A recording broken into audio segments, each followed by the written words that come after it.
এক কালেমায় রুটি রুজি আর এক কালেমায় ফাঁসি। খারাপ লাগতেছে আপনাদের? একটু জোরে কারণ খারাপ লাগে।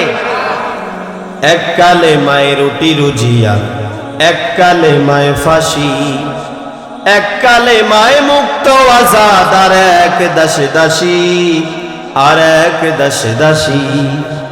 এক কালেমায় মিলাদ সালাম ভোগ বিলাসীর পথ, এক কালেমায় জেলের তালা রাসূলের উম্মত। এক কালেমায় মিলাদ সালাম ভোগ বিলাসীর পথ, এক কালেমায় জেলের তালা রাসূলের উম্মত। কোন কালেমায় থাকবা তুমি জানাও জগৎবাসী, কোন কালেমায় থাকবা তুমি জানাও জগৎবাসী, আর এক দাসে দাসী। এক কালেমায় রুটি রুজি আর এক কালেমায় ফাঁসি। ঠিক কিনা কম? সেজন্য বাস্তব দিক থেকে যদি আমরা নজর দেই, বাস্তবতার দিকে যদি তাকাই, তাহলে দেখা যায় কেউ এই দাওয়াতি কাজ, কেউ সত্যের প্রচার করতে গিয়ে জেলখানায় বিষাক্ত ওষুধ খাওয়ায়া চিকিৎসার নামে শহীদ করে দেওয়া হয়। ঠিক কিনা কম? আবার কেউ এই দাওয়াতি কাজ করতে গিয়ে বাংলার মন্ত্রিত্বের পদ পায়া নিজেকে সবচাইতে বড় সফল ব্যক্তি মনে করে। আরে তোমার মতো মন্ত্রিত্ব যদি তিনিও চাইতেন, আমার মনে হয় বর্তমানে রাষ্ট্রপতিরও বেশি কিছু হতেন। ঠিক কিনা কম? তারা যদি চাইতেন একটু ক্ষমতা, একটু টাকা, একটু পয়সা, তাদের চাইতে টাকাওয়ালা আমার মনে হয় বাংলাদেশে দ্বিতীয় আর কেউ হতে পারত। কার কথা বলতেছি বুঝতে পারতেছেন? একই সময় অনেক অনেক আলেম সুখে দিন কাটায়, তাদের কোনো চাপ নাই, তাদের উপর কোনো জুলুম নির্যাতন নাই। সেই জন্য আল্লাহ রাব্বুল আলামিন বলছে তারা আমার কাছে সেরা। ওই সমস্ত ব্যক্তি আমার কাছে সেরা যারা জীবনের ঝুঁকি নিয়ে কথা বলে, জীবনের ঝুঁকি নিয়ে যারা দ্বীনের দাওয়াত প্রচার করে, জীবনের ঝুঁকি নিয়ে যারা মসজিদে যায়, জীবনের ঝুঁকি নিয়ে যারা আল্লাহর দ্বীন প্রচারের দীপ্ত শপথ নেয়, জীবনের ঝুঁকি নিয়ে যারা আল্লাহর কোরআন প্রচার করে, এই ব্যক্তিগুলাই হলো দাঈল আল্লাহ, আর এরাই আমার কাছে সবচাইতে সেরা। প্রিয় ভাইরা, আল্লাহ যাকে সেরা বলবে সেই সেরা। ঠিক কিনা কন? আল্লাহ আমাকে সেরা বলল কিংবা আপনাকে সেরা বলল, আর আমি যদি বলি যে না আপনি সেরা নয়, আমি সেরা, কারণ আমার টাকা আছে, পয়সা আছে, ক্ষমতা আছে, বাহাদুরি আছে, সব আছে, তুমি কেমনে সেরা? তোমার ভালো পোশাক নেই, গাড়ি বাড়ি তো অনেক দূরের কথা, তোমার দেখতে ভাল লাগে না, তোমার কোনো খ্যাতি নাই, তোমার কোনো যশ নাই, তোমার কোনো পরিচিতি নাই, তোমার কোনো পাওয়ার নাই, তুমি যতই নিজেকে দামি এবং যতই নিজেকে সফল ভাবো, তুমি সফল নও, আমি সফল, আমার টাকা পয়সা সব আছে। এখন বলেন, বাস্তব একটা প্রশ্নের উত্তর দেন, ওই যে লক্ষ কোটি টাকা, বাড়ি গাড়ি সব কিছুর মালিক এই ব্যক্তি আর একটা সাধারণ সাদামাটা মানুষ, দুইজনের ভিতরে যে ব্যক্তি টাকাওয়ালা, ওই ব্যক্তির মৃত্যু হয়ে গেল, তাহলে এত টাকা, এত বাড়ি, এত গাড়ি, এগুলা কি তার রইল না অন্য কারো হয়ে গেল? কবরে একটা পয়সা দেওয়া হবে নাকি কেউ কাউকে দিছে কখনো? আমেরিকার এক ডাক্তার, ও ভাবলো মৃত্যু নিয়ে যে মানুষ মরে কেমনে, অবশ্যই এটা প্রকৃতির খেলা, নাউজুবিল্লাহ পড়েন। যেগুলা নাস্তিক সেগুলা শুধু প্রকৃতির দিকে ছড়ায় দেয়, একটু গরম বেশি হয়, একটু ঠান্ডা বেশি হয়, আল্লাহর গজব, এগুলা ওরা গজব মনে করে না, ওরা কয় যে এগুলা প্রকৃতির খেলা। এখন শীত বেশি, কিছুদিন আগে শীত, মানে আমার মনে হয় 10-15 বছরের চাইতে বেশি ঠান্ডা গেছে। ঠিক কিনা বলেন? এই যে একটা ঠান্ডা, যেগুলা নাস্তিক, যেগুলার ইমান দুর্বল, ওরা বলে এটা প্রকৃতির খেলা, প্রকৃতি ঘুরে গেছে সেই জন্য হয়তো একটু বেশি হয়েছে।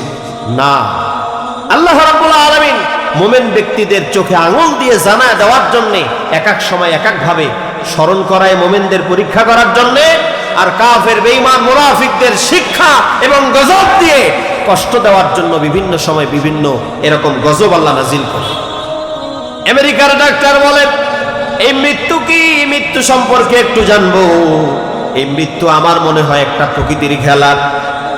এটা মনে করে একটা মানুষ সম্পর্কে তার চিকিৎসা শুরু করলো, তার দেহ কোথায় কোথায় কি আছে সব কলকবজা একটা মানুষের দেহের ভিতরে যা থাকা দরকার সব কিছু তিনি একটা মৃত মানুষ থেকে বের করে সব কিছু তিনি পরীক্ষা করলেন এবং অন্য দেহে কাজ করানোর চেষ্টা করলেন, পারলেন না। চেষ্টা করতেই থাকলেন, সম্ভব হলো না। তিনি মনে করলেন না, মৃত মানুষের দেহের যন্ত্রপাতি দিয়ে মনে হয় কাজ হবে না। এবার তিনি ভাবলেন যে মানুষ যখন মরে যায়, মানুষ কথা বলে না, ঘুমায় যায়, নড়াচড়া থাকে না, তাকে যদি কেউ পিটায় রক্তাক্ত করে তার কোনো বিচার কিংবা তার ব্যাপারে তার পক্ষ থেকে কোনো প্রতিবাদ হয় না। হয় একটা মৃত মানুষকে যদি আপনি কেটেও ফেলে দেন, সে উঠে আপনাকে ধমক দিতে পারবে? আমাকে ধমক দিতে পারবে? সম্ভব না। কেন সম্ভব না? কারণ সেই শক্তি নিয়ে নিয়েছে কে? আল্লাহ। সেই শক্তি আল্লাহ রাব্বুল আলামিন নিয়ে নিয়েছেন, যার কারণে সে চাইলেও ধমক দেওয়ার ক্ষমতা আর তার নাই।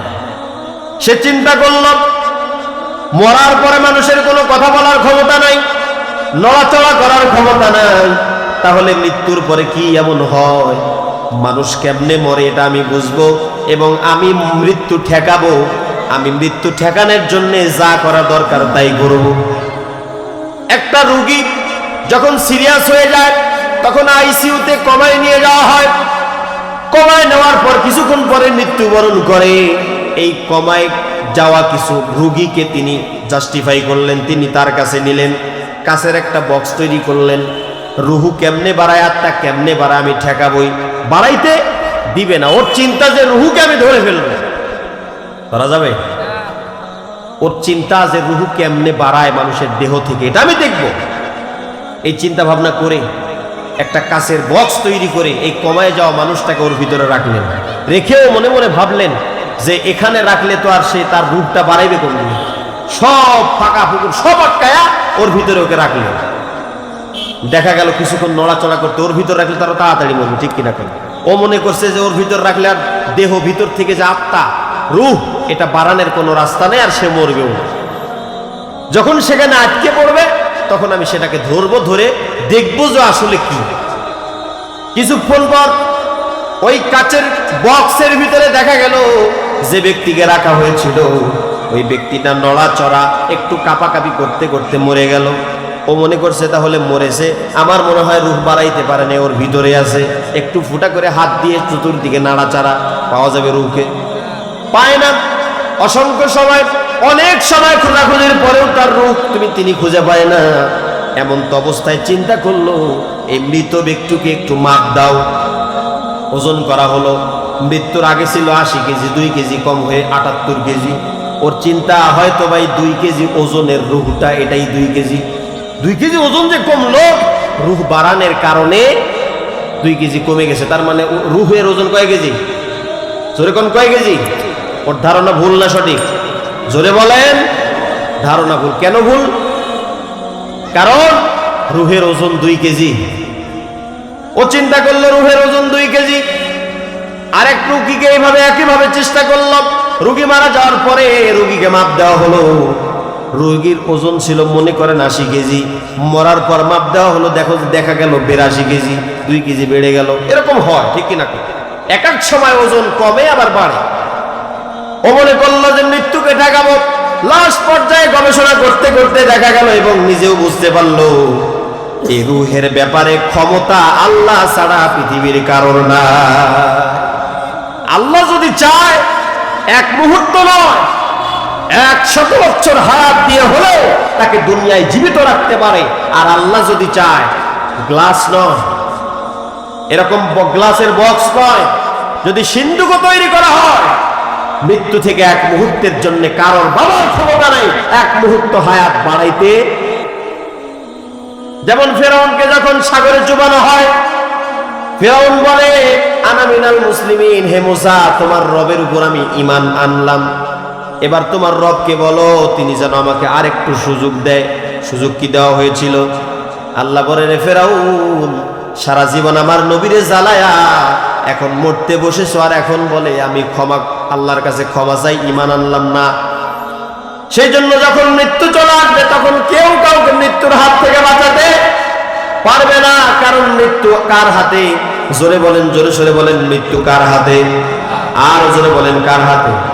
মৃত্যু যখন ঘটবে, মৃত্যুর সময় যখন হয়ে যাবে তখন পৃথিবীর কোনো শক্তি নাই যে শক্তি দিয়ে একটা মানুষকে এক মুহূর্তে বাঁচায় রাখা যায়।